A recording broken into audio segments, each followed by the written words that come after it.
In today's video, we are reviewing Westfall. You guys seem to enjoy the Elwyn Forest zone review video, so I was really excited about all the positive feedback, so guess what? We're doing Westfall. Let me just start off by saying I didn't realize how depressing this place was. I guess I never really read, well, obviously I never read the lore, otherwise I wouldn't be making this video. But I didn't realize that the whole place is just overrun by poverty and it's just basically a homeless zone for the most part. So that was kind of depressing. But like I said in the Elwyn Forest video, you pick up a deed that brings you to the broken cart, and that kicks off a whole murder mystery. And that's awesome because I love murder mysteries. That's one of my favorite types of books to read. I love a good mystery movie, especially a murder mystery movie. So this instantly was right up my alley, and I was super excited to get into this zone. We start off by killing more gnolls and more murlocs, and we find some basic pieces of evidence, but nothing that really sticks out to us yet. We continue on, and we find the Fullbrow's pumpkin farm, and the first quest we get when we get there is to make a dirt pie of literal dirt and coyote tails. So that's, interesting. Next, we talk to Jim Candles McCannigan, and he has us go get more candles, and he talks about how he used to be the #1 wax supplier for the apothecary back in Goldshire. So that was a fun little callback to the previous zone that we were just in. So right off the bat, a couple of my likes. I really like the murder mystery quest. That's super fun. I mean, it pretty much extends the entire length of the zone, and it's really interesting. I also like the Captain Sanders hidden treasure map quest that you find when you kill the Murlocs. It's really interesting, and you end up going to an island that most likely you would never go to unless you picked up this quest. So I really like stuff like that kind of pushes you towards the outskirts of the zone or the world where you normally wouldn't go and investigate. My only dislike for this area so far is how cringy Agent Kiernan is. Like, I get it, he's like a detective, but I don't know, he's kind of over the top, which, whatever, it's not the end of the world. That was just something that I put on my dislike list. After we dealt with the pumpkin patch, we make our way down to the Saldine farm, and those quests are actually pretty good. I like those quests. You go and you collect some food, and you make a stew for the family, and it was just kind of heartwarming. I don't know why I liked it so much. It was just kind of nice. But then after you make the stew for the Saldin farm, they send you to meet their daughter Hope, and Hope seems pretty unassuming at first. You just kind of go and you meet her. She says thank you, and you don't really expect anything from her. But later in the zone, you figure out that she is actually the Van Cleef, and she is trying to bring back the Defias Brotherhood. One of my likes was how the zone slowly puts together the dead mines. Like, I'm sure other zones are like this, but I really enjoyed how the more quests you did, the more like dungeon bosses you met, and then once you finish, you can go and run the dead mines dungeon and actually fight these characters that you have met, your whole questing experience up until this point.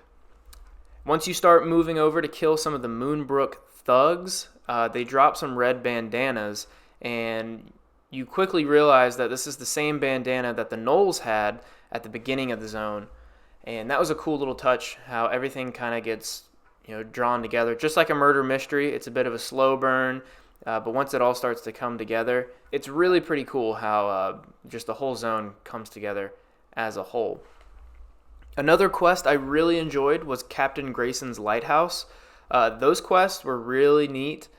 I like the character design of Captain Grayson. I like his story. I like the quests he gives you. And at the end of it, you get Grayson's torch, which is actually pretty neat, a pretty unique item. One of the only things that I did not like about the zone was the Raging Chasm. That little area where the tornado is like originating from is so bright. Granted, I was playing the zone at like midnight or 1 a.m., so that definitely didn't help. But it's so bright, I felt like I couldn't see anything, and you're asked to kill the slimes and collect some items from the slimes. And not once, but twice did I kill a slime, and then it must have been on like an awkward polygon or something like that, and I couldn't actually loot what I had just killed. So that was obnoxious. Again, very minor, but just something I figured I'd put in there as well. And my last dislike for the zone is the quest text says that you need to talk to Varian Wren, but you don't actually talk to him at the end of the quest. I assume that it's because of, current WoW lore and what's happening right now, but I feel like they could adjust that and just say, hey, go talk to so-and-so in Stormwind. But, again, another minor thing, but just a little plot hole that I did find in the quest text. And my very last dislike was once you return to Sentinel Hill after talking to, quote, Varian, you find the city beneath it on fire.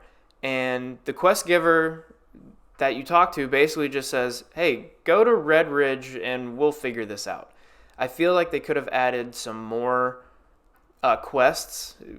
Why is this town on fire? Maybe we visit it, later on, and I'm just jumping the gun.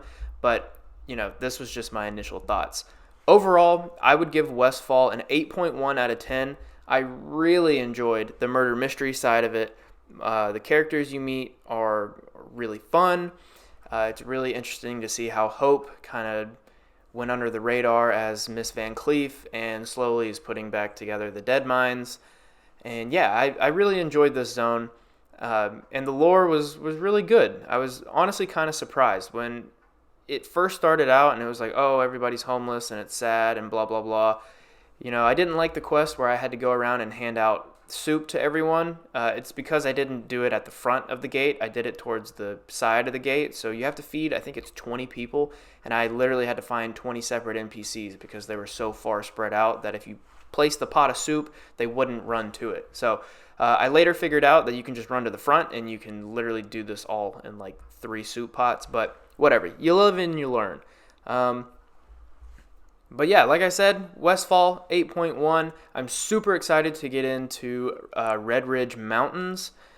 And yeah, I hope you guys are enjoying these little like one-off videos that I'm making. I do everything in one take, so I just kind of sit down with a microphone and talk about the zone. I do stream all of this on Twitch over at twitch.tv/KelsTV. We just hit affiliate pretty recently, and we've been streaming every single day. So make sure to come check it out, and you never know what zone we'll be doing next. So thank you guys so much for watching. Let me know what zones you want to see in the future, and I'll make sure to do it for you. Thanks. Peace.